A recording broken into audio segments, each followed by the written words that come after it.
ठीक है Priyanka ma'am start करें।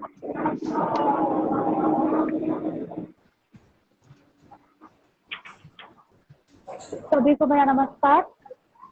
मेरा नाम प्रियंका शुक्ला है। मैं राजकीय आयुर्वेदिक चिकित्सालय नवाबगंज से योग प्रशिक्षक हूँ।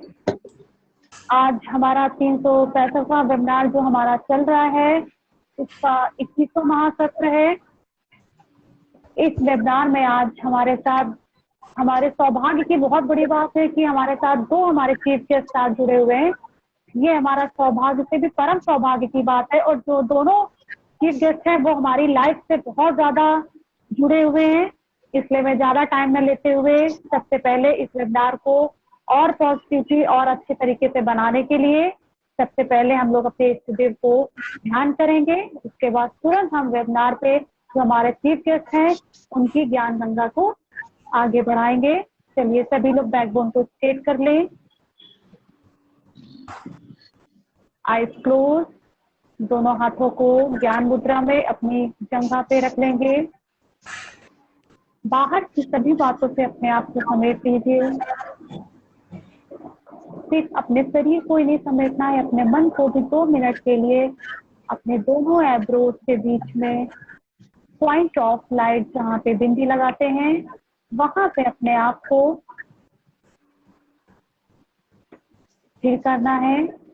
धीरे से हम लोग 3 बार गायत्री मंत्र का उच्चारण करेंगे। ओम भूर्भुवः स्वः तत्सवितुर्वरेण्यं भर्गो देवस्य धीमहि धियो यो नः प्रचोदयात्। ओम भूर्भुवः स्वः तत्सवितुर्वरेण्यं भर्गो देवस्य धीमहि धियो यो नः प्रचोदयात्। ओम भूर्भुवः स्वः तत्सवितुर्वरेण्यं भर्गो देवस्य धीमहि धियो यो नः प्रचोदयात्। धीरे से दोनों हाथों को आपस में गड़गड़ करिए और धीरे से थोड़ा सा गर्म करते हुए अपने फेस पे 3 बार लगाना है और धीरे से अपने आईज को अपने दोनों हाथों के अंदर ही टिमटिमाते हुए तारे की तरह ओपन करना है।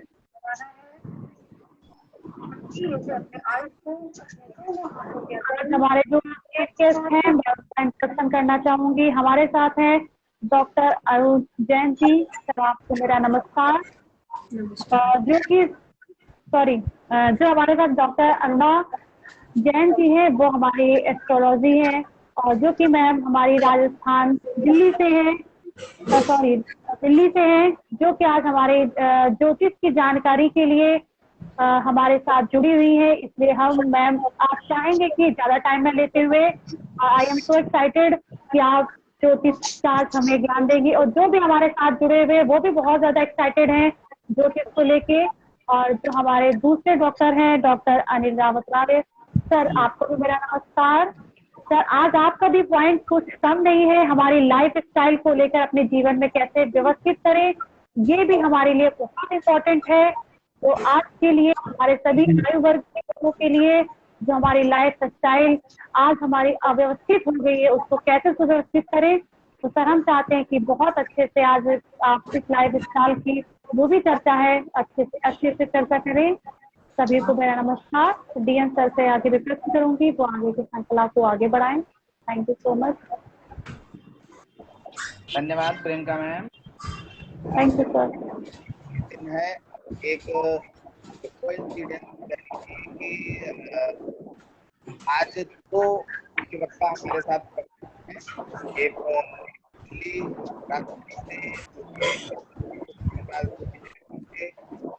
ये कहीं मैं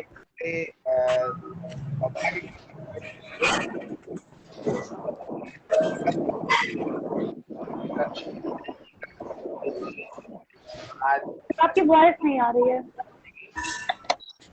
और साथ ही आज जो जयपुर से हमारे साथ जुड़े हुए हैं डॉक्टर अनिल रावत आर्य जी, वो ज्ञान परोसेंगे और मैं बस ज्यादा समय न लेते हुए सभी का स्वागत अभिनंदन करता हूं और चाहूंगा कि डॉक्टर भगवान दास जी कार्यक्रम का शुभारंभ कराएं।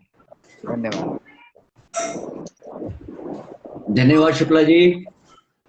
ओम, सबको नमस्ते। ज्यादा समय ना लेते हुए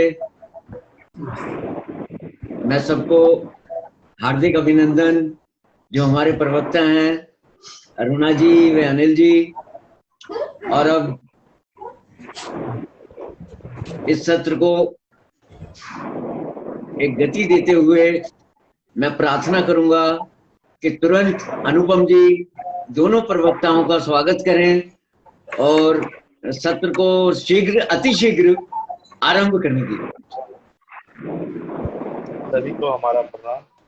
हमारा नाम अनुपम कुमार, त्रिपुर यूपी बिहार का कोऑर्डिनेटर हूँ और आज के सेमिनार में हमारे मैडम और सर का बहुत बहुत स्वागत है। मैडम अरुणा मैडम का और डॉक्टर अनिल रावत आलिया सर का तो स्वागत है मैडम का। जी मैम जी, बहुत बहुत धन्यवाद मुझे फिर से बुलाने के लिए। आप सबका बहुत बहुत धन्यवाद। ऋषिकुल योगपीठ का, भगवान दास जी का, शुक्ला जी का, सभी का बहुत बहुत धन्यवाद। विलंब न करते हुए आज का प्रोग्राम हम आगे बढ़ाते हैं। जैसा कि हम सभी जानते हैं कि हमारा शरीर पंच तत्वों से बना है। शीतल, गगन, समीरा, पंच तत्व से बने शरीर। ये पंच तत्व क्या है और इन पंच तत्वों का हमारे शरीर में, ज्योतिष में, ब्रह्मांड में क्या रोल है? जैसा कि आप सभी जानते हैं, पृथ्वी और शरीर दोनों ही एक समान होते हैं। जैसे पृथ्वी में सभी प्रकार के तत्व होते हैं, उसी प्रकार हमारे शरीर में भी सभी तत्व होते हैं। पृथ्वी, जल, वायु, अग्नि, आकाश, मन, बुद्धि और अहंकार, पृथ्वी प्रकृति के 8 तत्व हैं जिनसे हमारा शरीर बना है। सिर्फ पृथ्वी में आत्मा नहीं होती, अहंकार नहीं होता, लेकिन हमारे शरीर में आत्मा, अहंकार, मन, विचार, वाणी सब कुछ होता है। ये हमें पृथ्वी से अलग करती है। जो भी तत्व होते हैं उसमें सबसे प्रथम स्थान आकाश तत्व का होता है। आकाश के बाद वायु, वायु के बाद अग्नि, अग्नि के पश्चात जल, जल के पश्चात पृथ्वी, पृथ्वी से औषधि, औषधि से अन्न, अन्न से वीर्य और उसके पश्चात शरीर उत्पन्न होता है। हमारे शरीर में सभी तत्वों का बैलेंस बहुत जरूरी है। किसी भी तत्व का अगर बैलेंस बिगड़ जाता है तो हमारा शरीर काम करना बंद कर देता है या रोगी हो जाता है। पृथ्वी तत्व उसे हम बोलते हैं जो हमारा शरीर सामने से नजर आता है। ये पृथ्वी है जो ऊपर से दिखता है।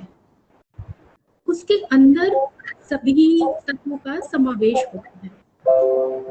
जैसे जल, पृथ्वी पर जल 70% के लगभग होता है। उसी तरीके से हमारे शरीर में भी जल 70% लगभग होता है। अगर उसकी अधिकता हो जाए या उसकी कमी हो जाए तो हमें विभिन्न प्रकार की बीमारियां हो जाती हैं। वात, पित्त, कफ, ये ऐसे तत्व हैं जिनमें सभी में जल का समावेश होता है। जल में ग्रहण करने की शक्ति होती है। वायु जल को ग्रहण करती है, जल नमक को ग्रहण करता है। जल की अधिकता और जल की कमी दोनों ही ब्लड प्रेशर से संबंधित बीमारियां। जल की अधिकता अगर लंग्स में हो जाती है तो लंग्स काम करना बंद कर देंगे, किडनी में हो जाता है, पैरों में हो जाती है, शरीर के किसी भी भाग में जल की अधिकता हो जाती है, सूजन से संबंधित बीमारियां, जुकाम, खांसी, तत्व बिगड़ जाता है। और कोई भी तत्व बिगड़ेगा हमें विभिन्न प्रकार की बीमारियां ग्रसित कर लेंगी।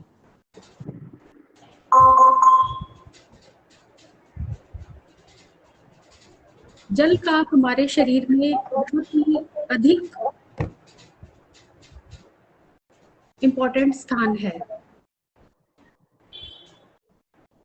जल से हमारा खून चलता है, जल से हमें ऑक्सीजन मिलती है, जल से हमें फ्रेशनेस आती है। हम कितने भी थके क्यों ना हो, अगर एक गिलास पानी पीते हैं तो हमें तुरंत ही आराम मिलता है। इन दिनों जब बारिशों का मौसम होता है तो जल तत्व की अधिकता पृथ्वी पर बढ़ जाती है।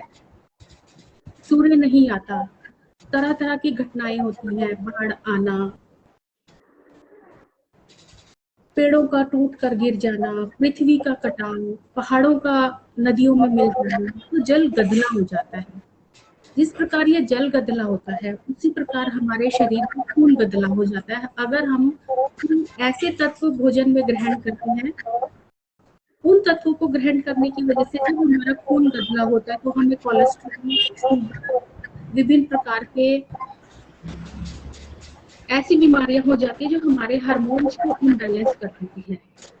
हमारे जो एंजाइम्स बनते हैं बॉडी में, जितने भी जूसेस बनते हैं, सब जल तत्व है। अगर जल तत्व की अधिकता हो जाएगी तो हमें हमारी जो जठराग्नि है वो मंद पड़ जाती है। अगर हमारी जठराग्नि मंद पड़ जाती है तो हमारा भोजन हजम नहीं होगा। इन दिनों जैसा कि मैंने पिछले बार बताया था कि सूर्य से हमारा शरीर चलता है।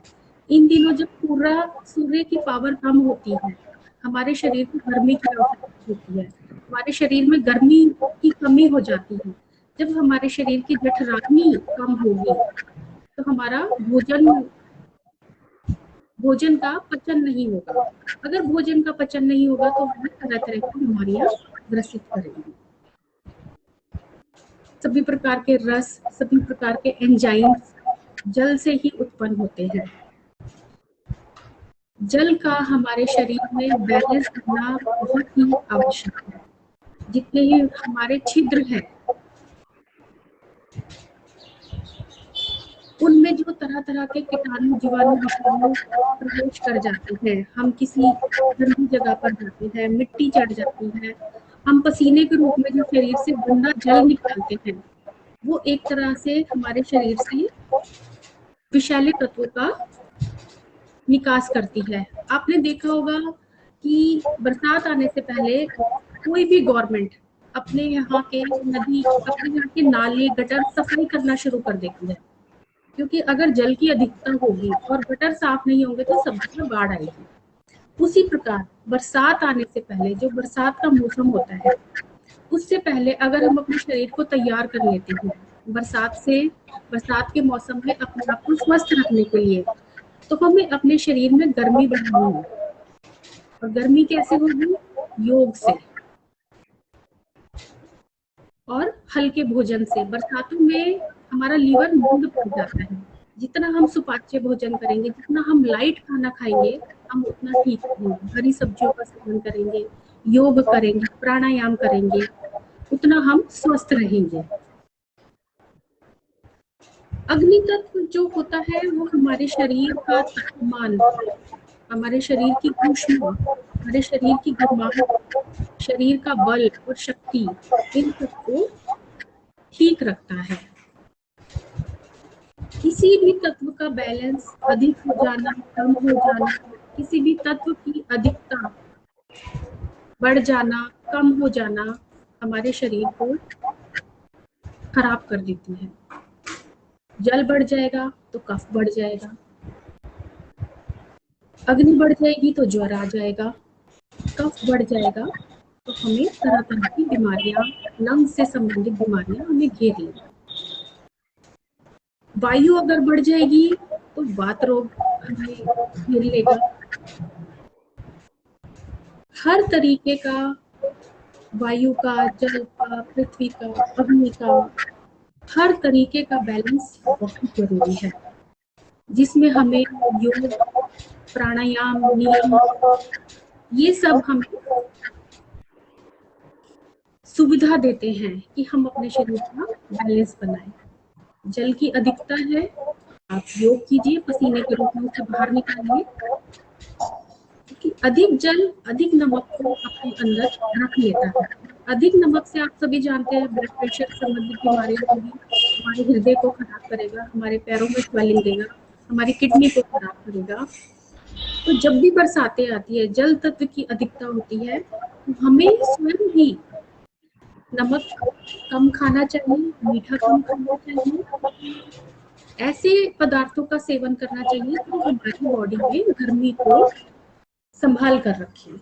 अगर हमारी शरीर में गर्मी की कमी हो जाएगी तो हमें जुकाम, खांसी ऐसे तत्व घेर लेंगे जिनसे हमें बाहर निकलना असंभव सा हो जाता है। बुखार 2-3 दिन में ठीक हो जाता है, लेकिन अगर जुकाम हो जाए तो 15 से 20 दिन, 2 महीने, 3 महीने तो हमारे ऐसे खराब हो जाते हैं कि ठीक होना मुश्किल हो जाता है।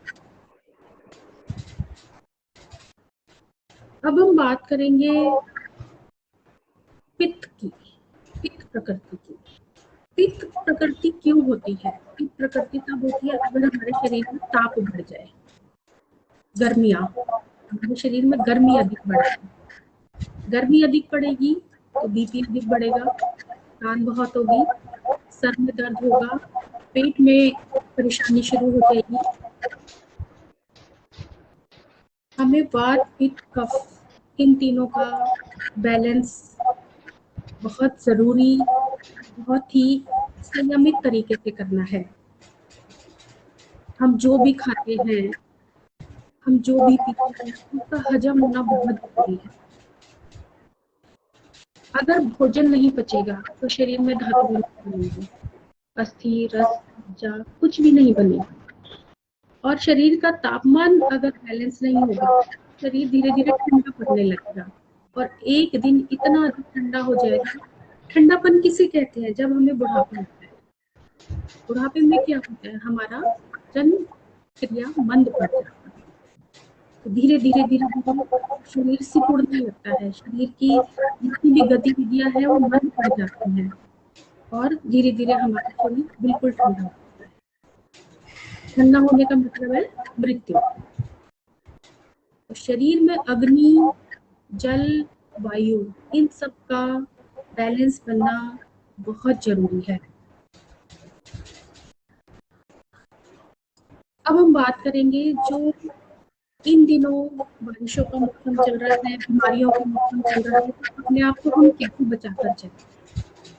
तो ऋषिकुल योगपीठ हमें जीने का साधन देता है। ऋषिकुल योगपीठ ने हमें रोजमर्रा की जिंदगी में कैसे जीवन जिया जाए, कैसे भोजन किया जाए, कैसे योग किया जाए, कैसे नियमों को माना जाए, नियमों का पालन कैसे किया जाए, हमें एक बहुत प्लेटफॉर्म दिया है।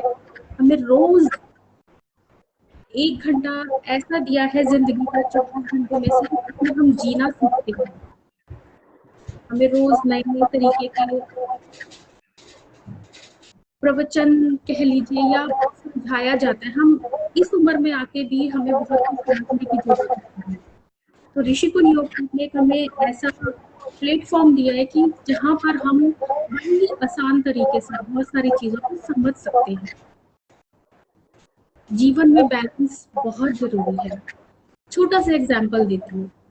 किसी बच्चे की अगर नाभि हिल जाए, नाभि को हम ब्रह्म स्थान बोलते हैं, तो थोड़ी सी नाभि भी अगर खिसक जाए, जिसे दुनिया का कोई डॉक्टर, कोई मशीन, कोई एक्सरे मशीन, कोई MRI मशीन पकड़ नहीं सकती। सिर्फ आयुर्वेद में ही यह ताकत है कि वो हमारी नाभि को पकड़ सकती है। थोड़ी सी भी नाभि अगर खिसक जाए, थोड़ा सा भी बैलेंस बिगड़ जाए, तो हमारी क्या स्थिति होती है?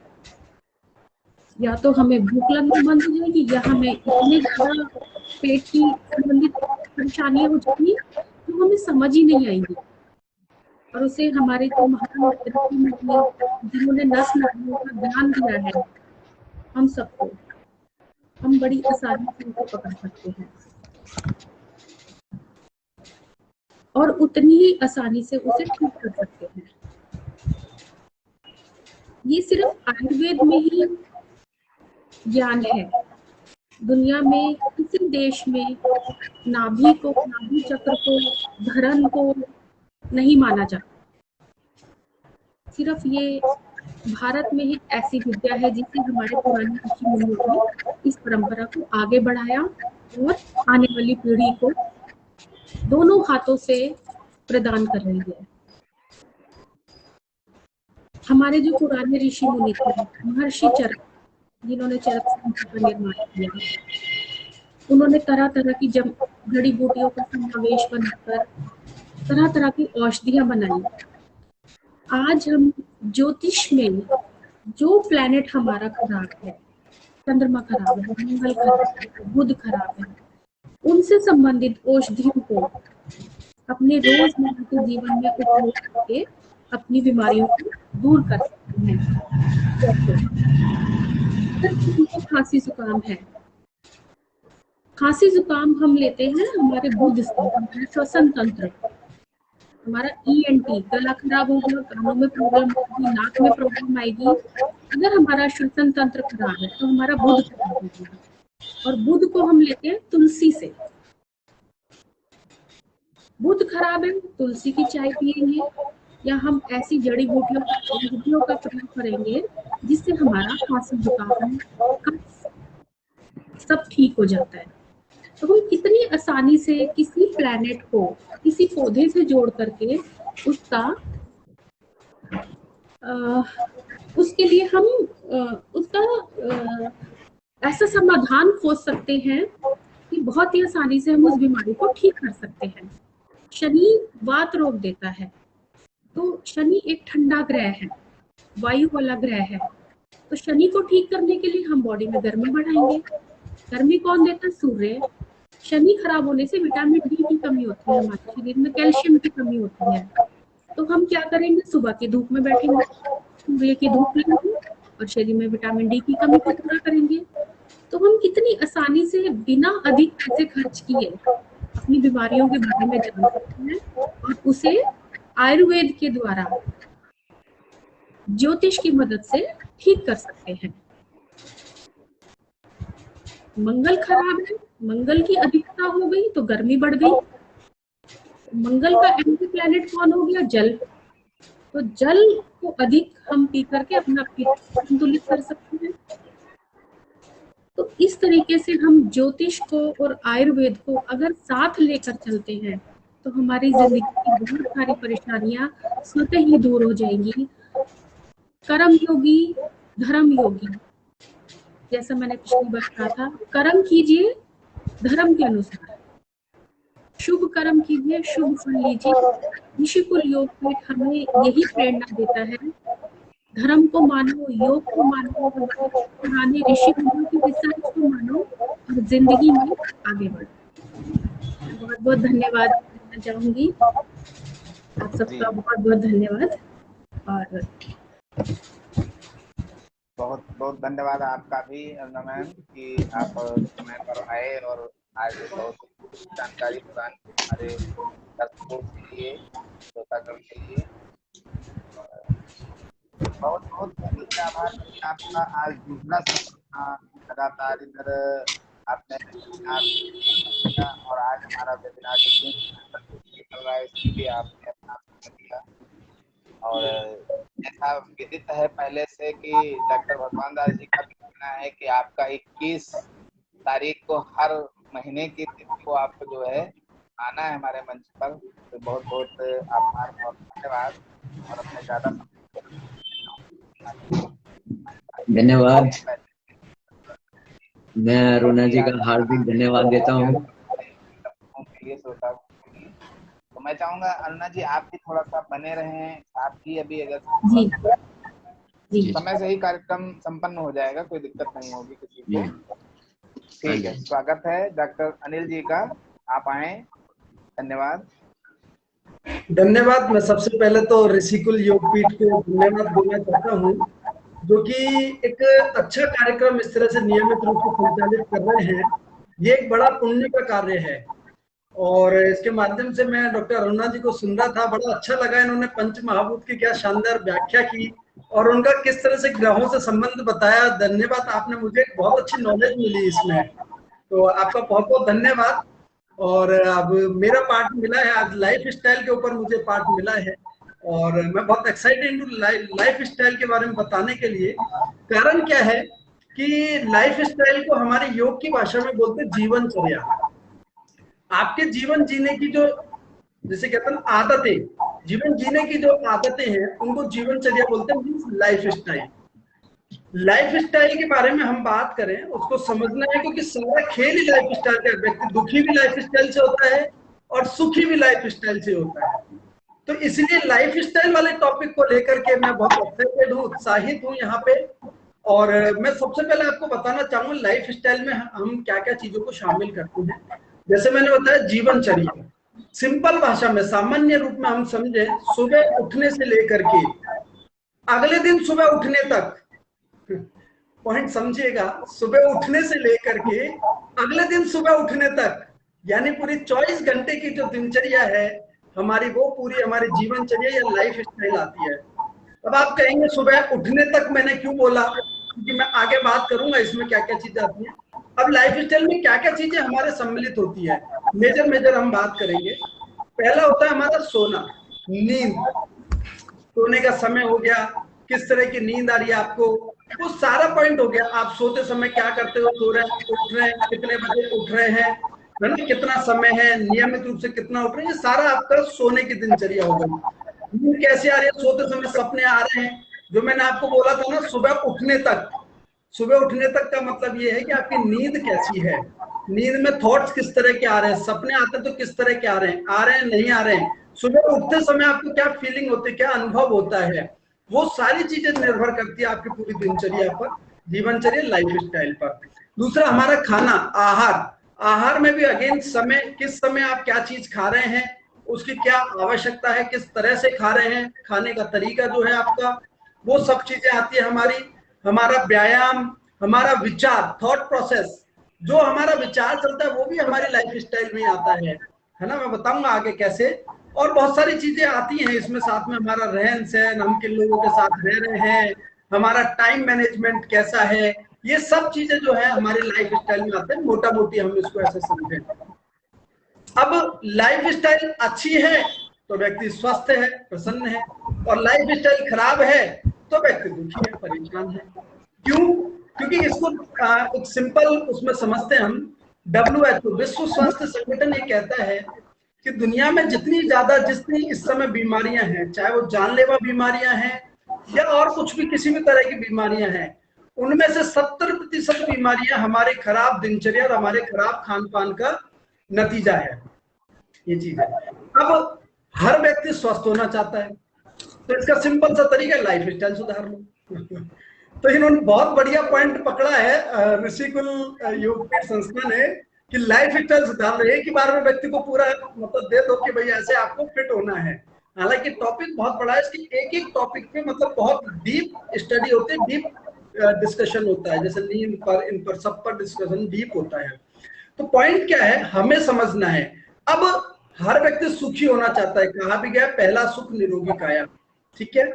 तो हमारा शरीर स्वस्थ नहीं है। एक व्यक्ति मान लीजिए करोड़ों कमा रहा है, ठीक है, अच्छी इनकम है, बहुत पैसे वाला है, बहुत पैसे वाला। अब डायबिटीज है, उसको बोलो जी खा लो, तो खाने का सुख नहीं उसको। अब पेट निकल गया उसको थोड़ा सा, तो सीढ़ियां चढ़ने में बड़ा, घर भी दुखदाई हो जाएगा। अच्छा, महिलाएं हैं, मान लीजिए 3 दिन भाई ने छुट्टी कर ली, घर बहुत बड़ा है, तो या तो घर गंदा रहे या खुद साफ करो। अब घर गंदा रहे तब तो चलता नहीं है, और खुद साफ करो तो हो गया पेट एक ही बार। तो कहने का मतलब, यदि हमारा शरीर स्वस्थ नहीं है तो हमारे पास आर्थिक संसाधन कितने भी हों वो उपयोगी नहीं है। तो ये बहुत ज्यादा जरूरी है कि हमारे शरीर को हमें स्वस्थ रखना है, ठीक है। अब आपको समझना है, अब इसको दूसरे एस्पेक्ट से समझते हैं। ये तो हमने सिंपल पॉजिटिव वे में समझा, अब इसको समझते तो थोड़ा सा आंख भी खुलेगी हमारी। कैसे? दुनिया में जितनी बीमारियां हैं, जितनी भी बीमारियां इस समय दुनिया में है, पुराने समय में जो बीमारियां आती थी, अंतर समझना है आपको, तो लाइफ स्टाइल का आपको अंतर समझ में आ जाएगा। पुराने समय में जितनी भी बीमारियां आ जाती, जैसे हमारे बीच में बैठे हैं सर, बहुत बुजुर्ग व्यक्ति हैं, और मैं नाम मिस कर रहा हूं, खैर। तो आपके समय में, बचपन में आप जाइए, उस समय बीमारियां कौन सी ज्यादा चलती थी? बीमारियां चलती थी मुश्किल से आपके मलेरिया हो गया, डेंगू हो गया, ये बुखार टाइप की बीमारियां जो मच्छरों के काटने से हुआ करती थी। क्यों बाबूजी, सही बोल रहा हूं ना मैं? इस समय, उस समय चलती थी। आज से 30-40 साल पहले हार्ट अटैक कौन जानता था? पूरे शहर में किसी एक आध को आ गया तो आ गया, पूरे शहर में। अभी तो हर कॉलोनी में एक आध 2-4 पेशेंट मिल जाएंगे कैंसर के। मैं आपको एक एग्जांपल बताता हूँ, मेरे साथ एक घटना घटी। मेरे एक मित्र हैं, वैसे शेयर करने की नहीं है बट फिर भी मैं आपको बता रहा हूँ, बहुत दुखी होने की भी बात है। वो जयपुर में एक बड़ा फेमस हॉस्पिटल है, वहां से हैरान परेशान से चल रहे थे थोड़ा सा। तो 1-2 दिन बाद मैं उनसे मिला, मैंने कहा आप हॉस्पिटल के चक्कर कैसे काट रहे हो? वो ठीक थे, मतलब ऐसा कुछ नहीं था, बहुत ज्यादा दिख रहे हैं। तो वो उनका कहना था कि बोले मेरी मदर को कैंसर है। मैंने कहा कैंसर? आप सोचिए, कैंसर का नाम आते ही तो समझ रहे कि अब तो व्यक्ति नहीं बचेगा। पर उन्होंने बोला चिंता की कोई बात नहीं, सेकंड स्टेज में पता चल गया। मतलब कैंसर सेकंड स्टेज में पता चल गया, इसकी चिंता वाली कोई बात नहीं है। आप सोचिए कितना नॉर्मल हो गया है। और मैं आपको इसको एग्जांपल से देता हूं, अभी भारत में बहुत तेजी से कैंसर हॉस्पिटल बढ़ते जा रहे हैं। आज से 20 साल पहले 1-2 ही कैंसर हॉस्पिटल हुआ करते थे, अब तेजी से कैंसर हॉस्पिटल बढ़ते जा रहे हैं। इसका कारण क्या है? अभी लोग बीमार नहीं हो रहे, बीमार तो होना शुरू हुए हैं, आने वाले टाइम में बीमार होंगे। क्यों? क्योंकि कैंसर जो है वो लाइफ स्टाइल डिजीज है, हमारी खराब लाइफ स्टाइल की वजह से कैंसर होता है। अब इस समय और जितनी बीमारियां चल रही है, आप डायबिटीज ले लीजिए, अस्थमा ले लीजिए, अनिद्रा ले लीजिए, बहुत सारे यंगस्टर स्लीपिंग पिल्स लेकर के सोते हैं। मैं साइकेट्रिक हॉस्पिटल में रहा हूं और साइकेट्रिक पेशेंट भी देखता हूं, तो वो थोड़ा सा मुझे है उस तरह के पेशेंट कि किस तरह से स्लीपिंग पिल्स लेकर के सोते हैं। स्ट्रेस, डिप्रेशन, एंजाइटी, ये मानसिक रोग, इवन पागलपन तक रोग, जिसको ब्रेन स्ट्रोक भी बोलते हैं, वो तक हमारे बढ़ते हैं। सारे लाइफ स्टाइल के डिजीज है जितने भी हैं ये सारे। आप चाहे बीपी ले लीजिए या जोड़ों में दर्द ले लीजिए, है ना, हार्ट से रिलेटेड ब्लॉकेज ले लीजिए, कोलेस्ट्रॉल ले लीजिए, आंखें कमजोर होना, धस जाना, ये ले लीजिए, चेहरे पे झुर्रियां पड़ना, जवानी में बूढ़े नजर आ रहे हैं, इस तरह के जितने भी डिजीज हैं सारी लाइफ स्टाइल डिजीज में मानी गई है। तो अब आप खुद अंदाजा लगाइए, आपको मलेरिया के पेशेंट कितने मिलते हैं और डायबिटीज के कितने मिलते हैं, अंदाजा लगा लो। अब डायबिटीज का पेशेंट है तो लाइफ स्टाइल उसकी खराब रही है, इसमें कोई इफ एंड बट नहीं है। तो पॉइंट क्या पकड़ना है हमें कि लाइफ स्टाइल कितनी घातक है। अब अच्छी है तो फिट एंड फाइन है, और खराब है तो एकदम गड़बड़ है। अब बात यह आती है कि अब इस लाइफ स्टाइल को सुधारें कैसे। बहुत सामान्य भाषा में मैं बात कर रहा हूं, बहुत ज्यादा टेक्निकल नहीं जा रहा। इसको सुधारें कैसे? तो इसको सुधारने का एक ही माध्यम है, और कम से कम भारत का तो हर व्यक्ति जानता है जो 5 साल से बड़ा है, वो है योग। योग एक ऐसा माध्यम है जिससे आप अपनी संपूर्ण दिनचर्या को, अपनी लाइफ स्टाइल को, अपनी जीवनचर्या को सुधार सकते हैं। यदि आपके जीवन में योग है तो आपके जीवन में बीमारियां नहीं होंगी, आप स्वस्थ रहेंगे, दीर्घायु होंगे और स्वस्थ रहेंगे। क्योंकि वेद कहता है शतायुर वै पुरुषः। अब आप आश्चर्य करेंगे, वेद हमारी संस्कृति का मूल अंग है। वेद कहता है शतायुर वै पुरुषः, 100 वर्ष मनुष्य की सामान्य आयु है। इसीलिए तो हमारे 4 वर्ण बनाए, ब्रह्मचर्य, गृहस्थ, वानप्रस्थ और संन्यास। 25-25 साल के क्यों बनाए? क्योंकि 100 साल सामान्य आयु है। अब 100 साल जीने वाले भारत में कितने लोग हैं, आप खुद अंदाजा लगा लो। क्यों? क्योंकि हम योगमय जो दिनचर्या थी, हमारी जो योगमय जीवनचर्या थी, उससे हम हट गए। ये मैं आपको पॉइंट बता रहा हूं। वेद कहता है जीवेम शरदः शतम, हम 100 साल जिए। अब 100 साल जी तो जाए, पर खटिया पे पड़े पड़े 100 साल जिए तो उसका जीने का फायदा क्या है? तो वेद आगे कहता है श्रृणुयाम शरदः शतम, हम जब तक जिए हमारे कान सुनते रहे, मशीन लगा करके, या एक कान में इधर मशीन, एक कान में कुछ और मशीन, ये एक से कम सुन पा रहे हैं, ऐसे नहीं। 100 साल तक हम जिए, सुनते रहे, हमारी वाणी बोलती रहे, हमारी नाक सूंघती रहे, हम आंखों से बराबर देखते रहे, दीनहीन और गरीब और बीमार होकर के नहीं जिए, हम स्वस्थ और पूर्ण 100 आयु जिए। अब आप आज से लगभग 500 साल पहले चले जाइए, 500 साल पहले जब हमारी दिनचर्या में योग बहुत हुआ करता था। वैसे तो भारत का पिछले महाभारत युद्ध के बाद से तो बहुत उतार चढ़ाव चल रहा है हमारी दिनचर्या में, पर बीच बीच में आता है काल। तो 500 साल पहले चले जाइएगा तो आप देखिएगा एवरेज व्यक्ति की आयु 90 से 100 साल होती थी। एवरेज आयु 90 से 100 साल होती थी।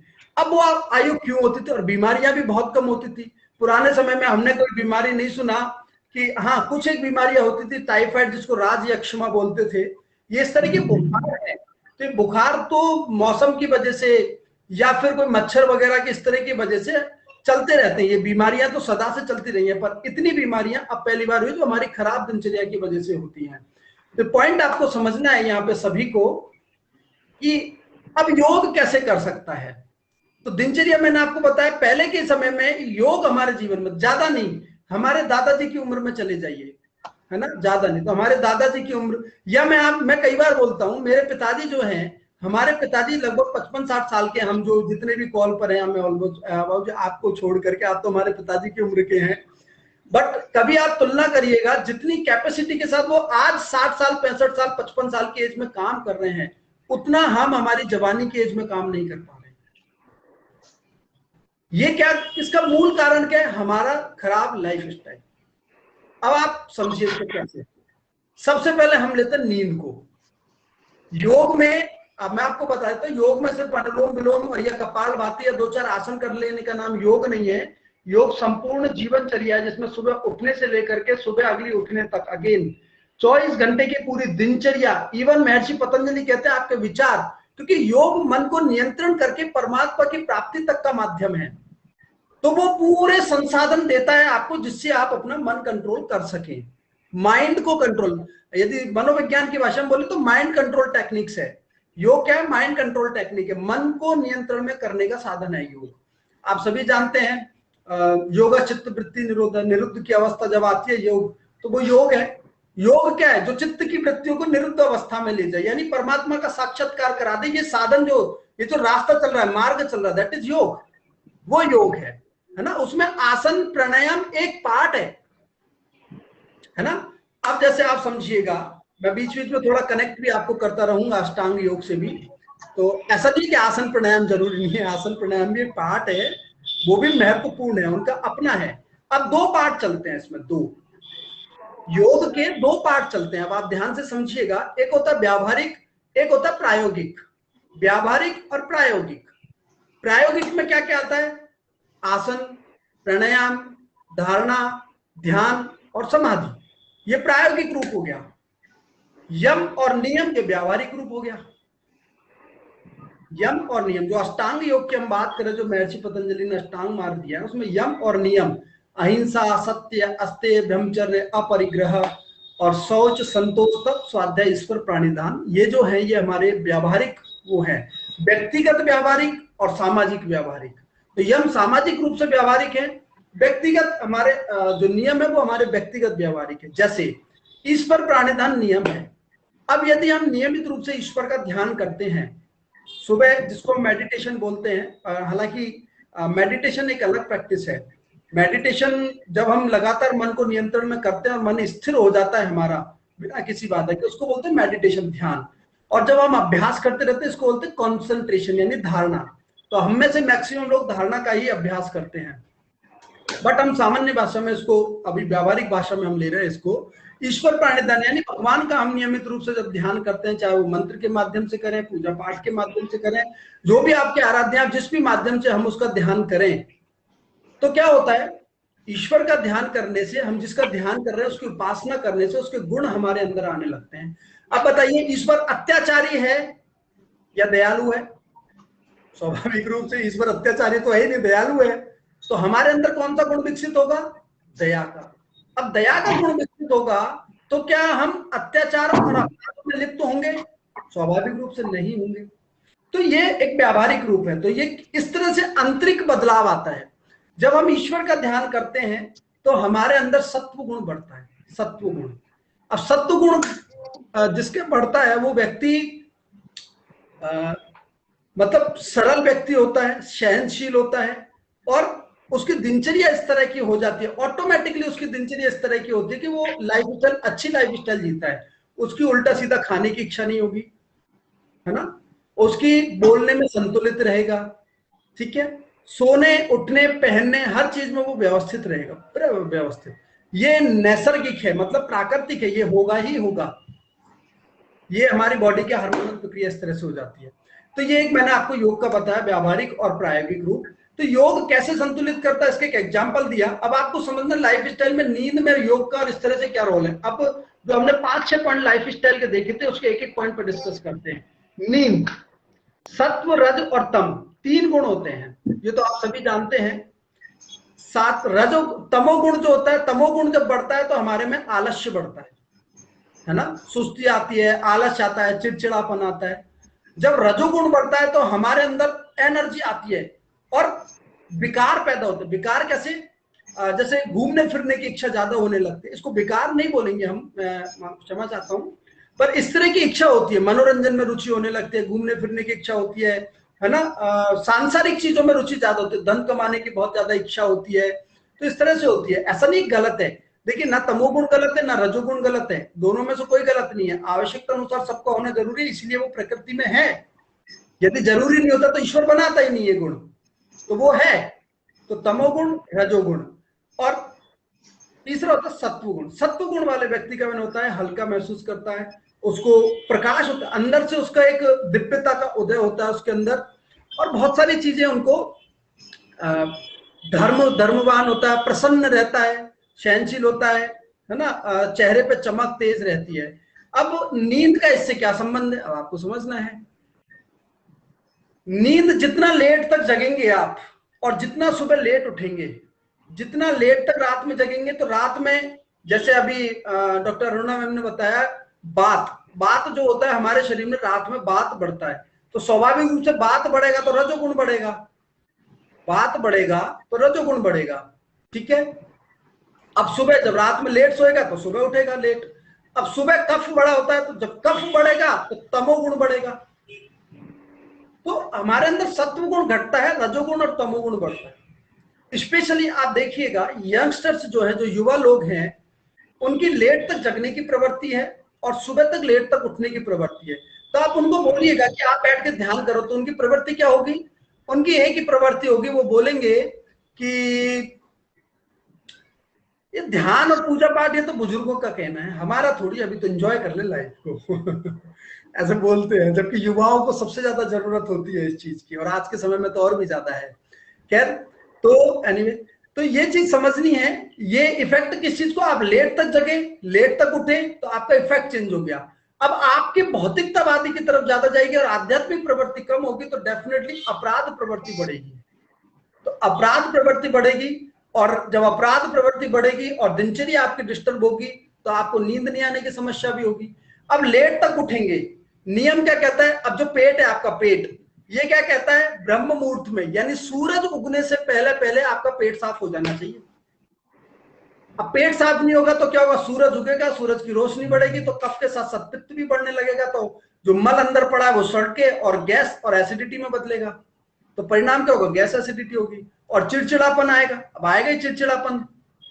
तो प्रैक्टिकल पॉइंट क्या है? अब एक नींद से आपका बीमारी का कनेक्शन हो गया। अब यही चीज लंबे समय तक चलती है, लंबे समय तक यही चीज चलेगी, तो रजोगुण और तमोगुण अपने अंदर बढ़ेगा, तो हमारी खाने पीने की आदतें ऑटोमेटिक बदलेगी। हम फास्ट फूड ज्यादा खाएंगे, तला हुआ ज्यादा खाएंगे, या दुर्व्यसनों में ज्यादा फंसेंगे। अब दुर्व्यसनों में ज्यादा रहेंगे तो अब जैसे मान लीजिए अल्कोहल बहुत ज्यादा पीते हैं, अब लीवर खराब होना ही होना है। अल्कोहल पिएंगे तो ये लीवर खराब होगा ही। अब कोई व्यक्ति व्यायाम भी करता है और थोड़ा ठीक रहता है, तो फिर उसका लीवर कम खराब होएगा या लेट खराब होएगा। डिपेंड पर्सन टू पर्सन करता है, कौन कितना करता है, पर खराब होगा क्योंकि लीवर में एक्स्ट्रा शुगर होते हैं, बहुत सारे कंटेंट होते हैं सॉरी अल्कोहल में, तो जो लीवर पे डायरेक्ट इफेक्ट करते हैं।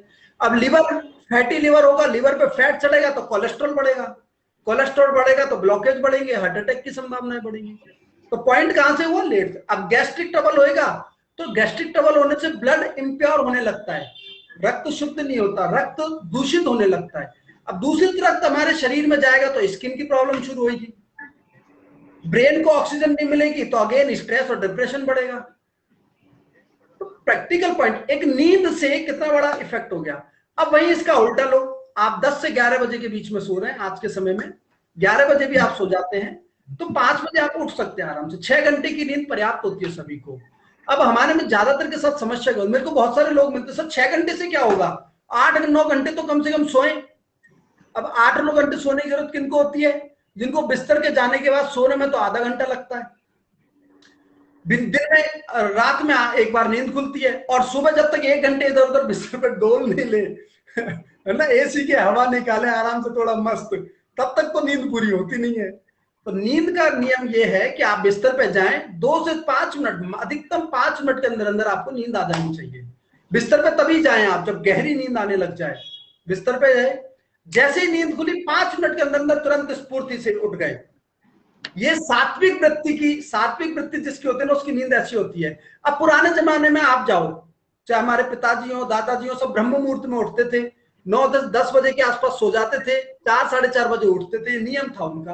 तो किसी के कब्ज गैस एसिडिटी नहीं रहती थी, और ईश्वर का ध्यान 1 घंटा करते थे। तो आपस में इमोशनली व्यक्ति बहुत स्ट्रांग होता है। जब भगवान का ध्यान करते हैं ना, तो व्यक्ति इमोशनली, भावनात्मक रूप से बहुत स्ट्रांग होता है। इसलिए आप देखिएगा पुराने लोगों में जो भावनात्मक जुड़ाव था वो आज के लोगों में नहीं है।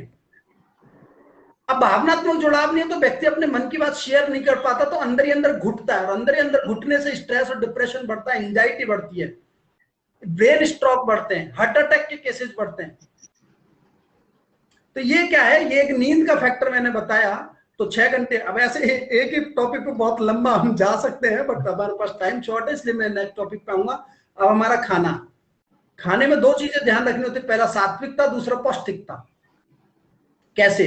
हाँ, पौष्टिकता को पहले समझना है। पौष्टिकता क्या होती है? पौष्टिकता होती है हमारे शरीर में protein, vitamin, mineral, fibre, fat, carbs और पानी और औषधियां। ये हमारे शरीर में जो है ना बहुत सारी कारक होते हैं जो हमारे शरीर में निर्माण करते हैं। इसको सामान्य भाषा में समझें, जैसे गाड़ी में पेट्रोल, डीजल और इन सब चीजों का रोल होता है गाड़ी में, है ना, इनके बिना गाड़ी चल नहीं सकती। ऐसे ही हमारे शरीर में न्यूट्रिशन का रोल होता है, पोषण तत्व का। अभी तो भारत सरकार भी बहुत ज्यादा प्रयास कर रही है पोषण पे काम करने के लिए, और हजारों करोड़ का फंड दे रही है। तो पौष्टिकता होना बहुत जरूरी है। पहला पॉइंट क्लियर, पौष्टिकता। तो ये सब चीजें होना जरूरी है। दूसरा, सात्विकता होना चाहिए, क्योंकि हम जो भोजन करते हैं उससे 3 चीजें बनती है। सबसे पहला हमारे शरीर में ऊर्जा का संचार होता है, यानी भोजन का काम हमारे शरीर के टूट फूट के रिपेयर करके हमें एनर्जी देने का काम होता है। दूसरा काम, जो निष्कासित, जो अपशिष्ट पदार्थ होता है वो मल के रूप में बाहर निकल जाता है, भोजन का दूसरा पार्ट ये बना। तीसरा, जो सूक्ष्म वाहक बनता है वो हमारा मन बनता है, हमारा मन। तीसरा जो सूक्ष्म पार्ट होता है वो मन बनता है। तो इसलिए कहा गया जैसा खाए अन्न वैसा होए मन। तो सात्विक होना जरूरी है, क्योंकि अन्न यदि सात्विक नहीं होगा तो आपका मन भी सात्विक नहीं होगा, और मन सात्विक नहीं होगा तो आपके अंदर चंचलता बनी रहेगी, स्थिर नहीं होगा। और जिस व्यक्ति का मन स्थिर नहीं होता वो जीवन में कभी सफल भी नहीं हो पाता, बड़ा काम कभी नहीं कर पाएगा जिस व्यक्ति का चंचल मन है। तो पॉइंट क्या है? पॉइंट ये आपको पकड़ना है कि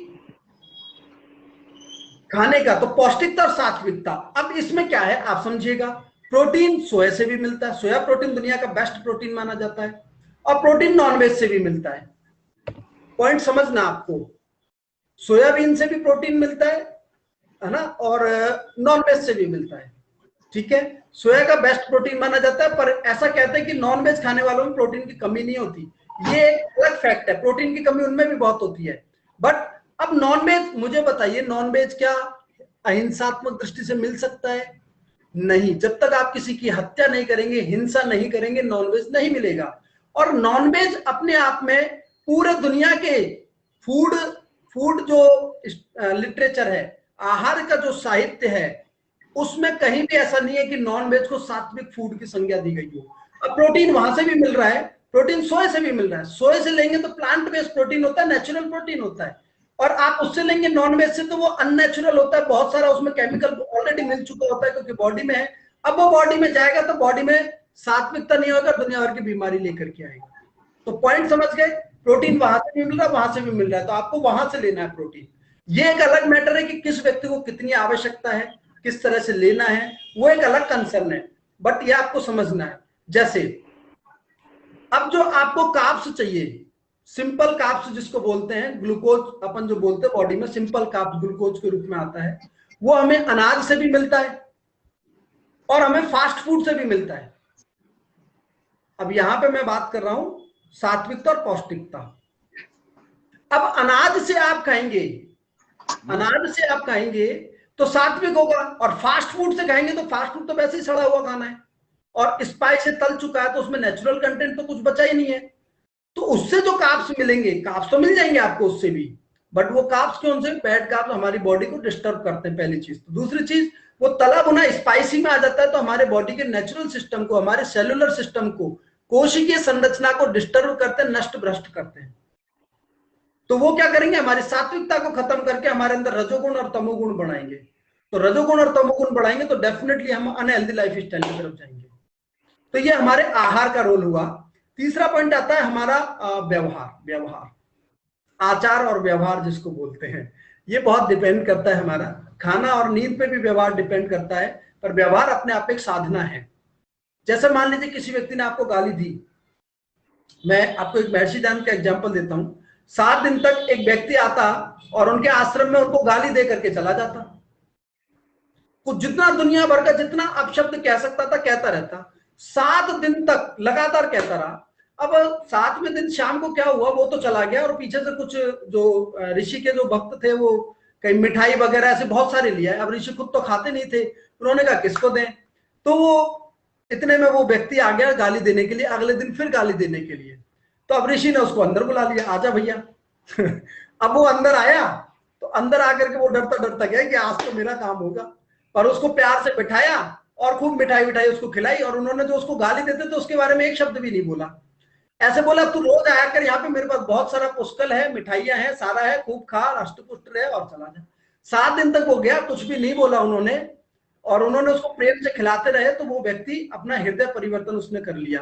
वो व्यक्ति ने क्या किया वो मैटर नहीं है, मैटर क्या है कि उस व्यक्ति ने गाली दी, खूब गाली दी, उन्होंने उसकी प्रतिक्रिया नहीं की। क्यों? क्योंकि गाली देना उसका स्वभाव है। हमारा स्वभाव क्या है? तो ये क्या है? ये आचार और व्यवहार है। क्लियर हुआ पॉइंट? ये आचार और व्यवहार है ना?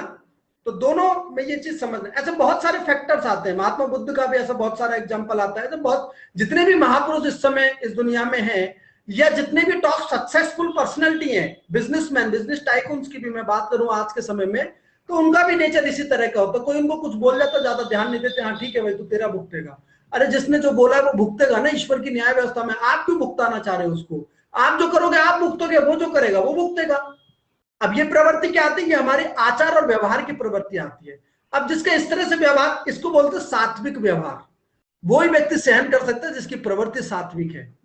इसलिए आजकल तो सफल होने के लिए भी ये कहते हैं कि अपने आहार पर बड़ा विशेष ध्यान दें, अपनी दिनचर्या पे बड़ा ध्यान दें, माइंड पे बड़ा काम करें, पेशेंस रखें, धैर्य रखें। इस तरह की ट्रेनिंग्स होती हैं सफल होने के लिए। पहले तो सिर्फ साधना के लिए मानी जाती थी, अभी किसी को मान लीजिए बड़ी ग्रोथ करनी है तो उसको भी ये सारे टूल्स चाहिएंगे, है ना? तो आचार व्यवहार का बड़ा रोल होता है। इसके बाद योगाभ्यास, आसन और प्राणायाम। आसन से पूरी बॉडी डिटॉक्स होती है, और प्राणायाम से हमारा जो इमोशनल पार्ट है, जो मेंटल पार्ट है, उसमें ऑक्सीजन सप्लाई पूरी होती है अच्छे से। हमारा जो कोशिकीय तंत्र है वो उसमें होता है। छांदोग्य उपनिषद में घटना आती है, मैं आपको प्राण का एक महत्व बताता हूं, आपको अच्छा लगेगा ये सुनना।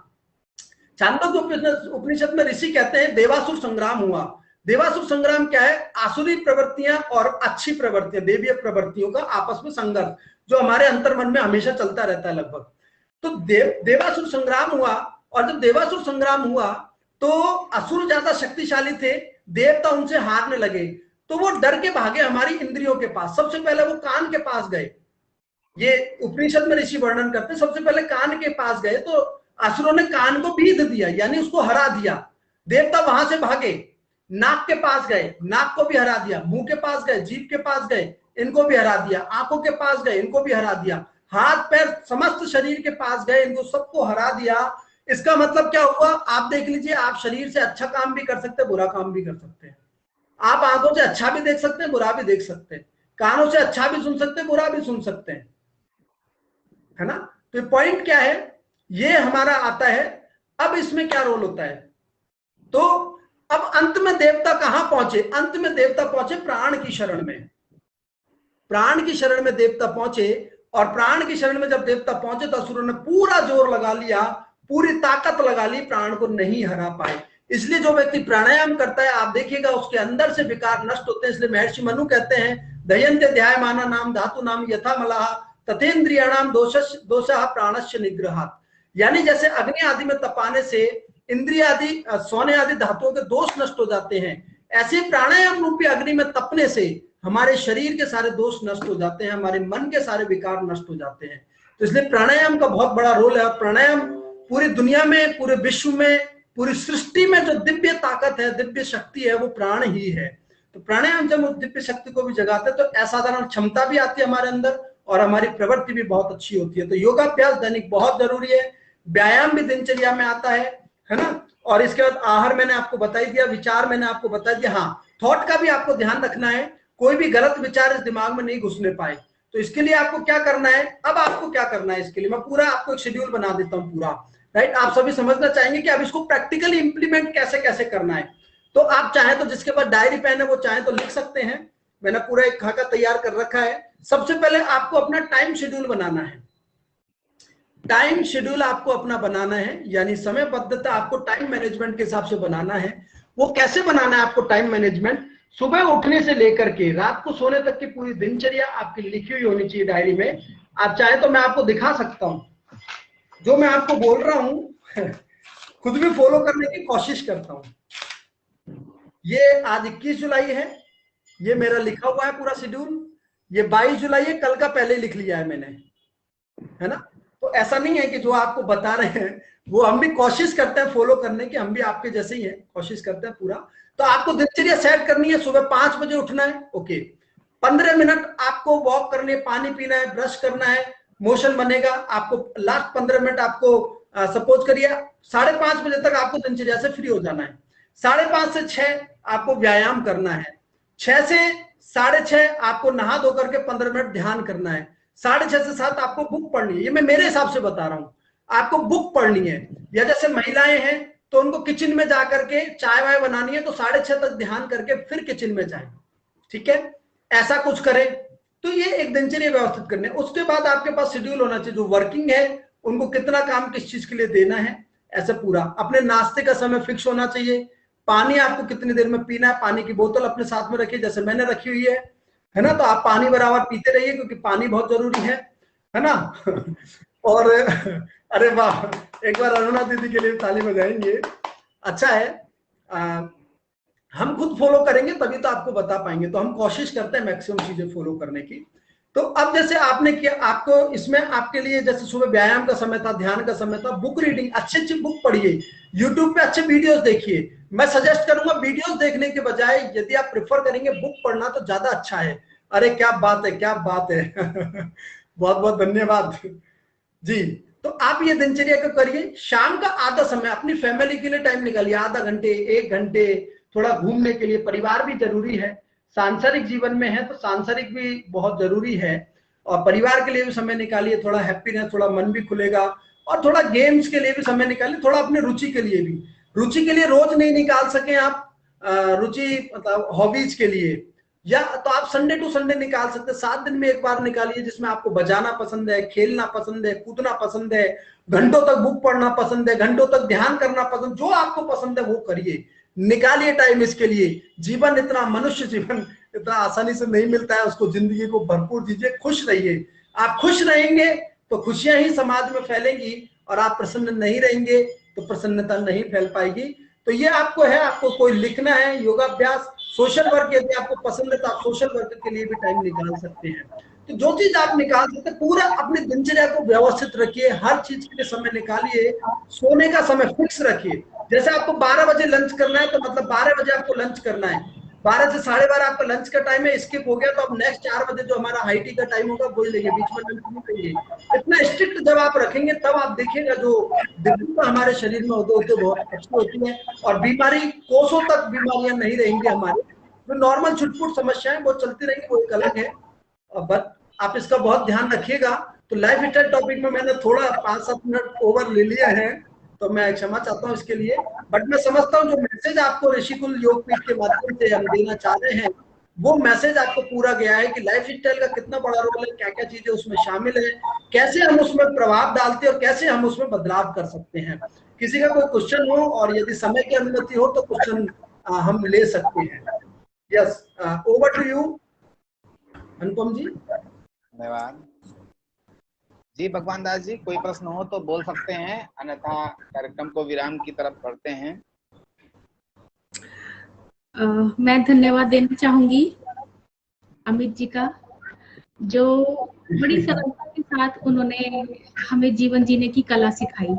साथ ही ऋषिकुल योगपीठ का, जिन्होंने ऐसे लोगों को इस प्लेटफॉर्म पर लाकर खड़ा किया जो बड़ी सरलता से जीवन जीने की कला को। तो आज के टॉपिक का कंक्लूजन ये हुआ कि बैलेंस, हमारी दिनचर्या में, हमारी जिंदगी में बैलेंस का बहुत महत्व है। नियम, कितना टाइम हमें खाने को देना, कितना निद्रा को देना है, कितना सोच को देना है, कितना फैमिली को देना है, बहुत बड़ी बात है। अगर हम जिंदगी में बैलेंस बना के चलते हैं, हम पंचतत्व का बैलेंस बनाते हैं, बातचीत का बैलेंस बनाते हैं, तो जिंदगी बहुत सरल है। जैसा कि अमित जी ने कहा कि बड़ी मुश्किल से मानव जीवन मिलता है, उसको सरलता से जिए, कॉम्प्लेक्स ना बनाए, रजोगुण तमोगुण की अधिकता ना करें। जितना सीधे रास्ते से जाएंगे उतना सरल जीवन है। तो ये हमारे अपने हाथ में है, अपने जीवन को हाईवे बनाना, गांव की कच्ची सड़क बनाना और सरलता से इस जीवन को जीना। तो मैं बहुत बहुत धन्यवाद देना चाहूंगी सभी जनों का। धन्यवाद। भगवान दास जी अनम्यूट करिए, पहले भगवान दास जी अनम्यूट करिए, आवाज नहीं आ रही अब। धन्यवाद, शुक्रिया अरुणा जी का, अनिल जी का, रावत जी का।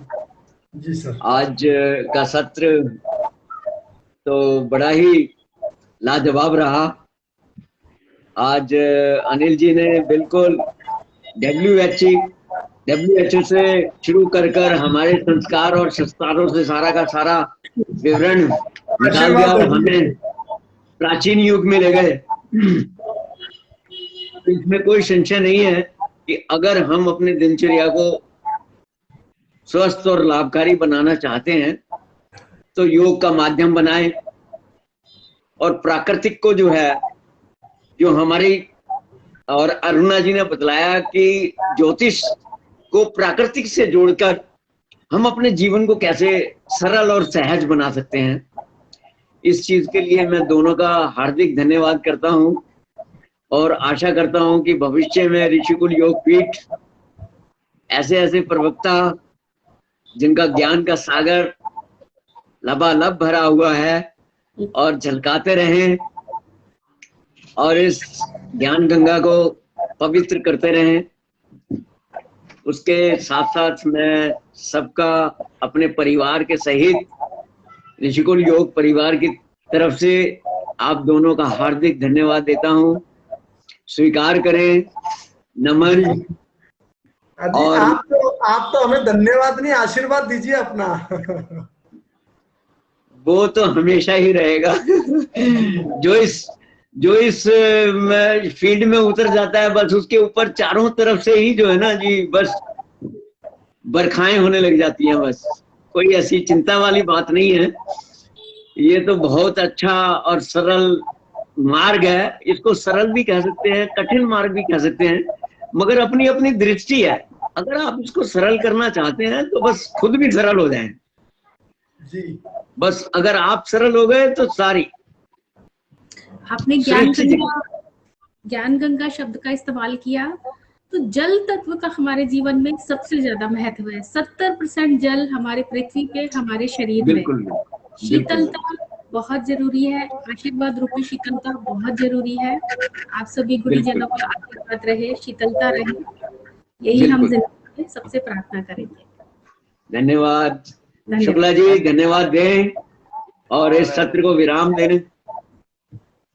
बहुत आभार आज सभी लोगों के लिए, वैसे मगर मुख्य वक्ताओं को तो विशेष रूप से, क्योंकि वो अपना कीमती समय निकाल कर इस वेबिनार आयोजन को आज के महासत्र 21वें महासत्र को दिया। और कहीं न कहीं डॉक्टर अनिल जी ने जो है कहा था हमसे, उनका कमिटमेंट था कि हम 8 बजे जो है आपका कार्यक्रम छोड़ देंगे, मगर वो छोड़ नहीं पाए क्योंकि उनका इतना लगाव हो गया हमारी टीम से और हमारे ऋषिकुल योग पीठ से। और उन्होंने बहुत अच्छा आज वर्णन किया, जो लाइफ स्टाइल को कैसे अपने जीवन में व्यवस्थित करें, इस पर उन्होंने एकदम मतलब बहुत ही सहजता पूर्वक और बहुत ही अच्छे तरीके से बताया। और श्रोतागण व दर्शकों के लिए मैं इसका बहुत बड़ा लाभ मिलेगा, क्योंकि लाइफ स्टाइल से वाकई में जो है हम अपने को हर तरीके से स्वस्थ रख सकते हैं। तो क्यों ना हम लाइफ स्टाइल को ही अपने बदल दें, जो अभी तक हम कर रहे हैं उससे एकदम बिल्कुल परिवर्तित करते हुए जो जरूरी है वो ऐसा ही करें। शायद हमें आवश्यकता ही नहीं पड़ेगी हॉस्पिटल जाने की और ना ही किसी चिकित्सा की। तो ये बहुत अच्छा आज का टॉपिक के साथ और बहुत अच्छा विश्लेषण रहा। बहुत बहुत आभार और बहुत बहुत धन्यवाद। और मैं पुनः चाहूंगा कि आने वाले समय में भी हम फिर से समय निश्चित करते हुए, तिथि निश्चित करते हुए मैं डॉक्टर अनिल जी को वापस बुलाना चाहूंगा अपने कार्यक्रम में जी आने वाले समय में। और साथ ही अण्णा जी तो हमारे भी हैं, कोई बात नहीं, और उनको भी मैं पुनः फिर आमंत्रित करूंगा। और अब एक साथ अब हम शांति पाठ करेंगे। जी जी जी। और अनुपम जी आप भी धन्यवाद कर दीजिए सभी का जल्दी से, और फिर शांति पाठ कराते हुए भगवान दास जी कार्यक्रम को विराम दीजिए। धन्यवाद। प्रणाम सभी, एक बार फिर से सभी को धन्यवाद। मैडम को और अनिल सर को बहुत अच्छा सेशन था। सर का और मैडम का बहुत बहुत धन्यवाद। आइए सब लोग बैठें, सहज रूप से, आनंद रूप से अपने इष्ट देव को याद करें। आंखें कोमलता के साथ बंद करें।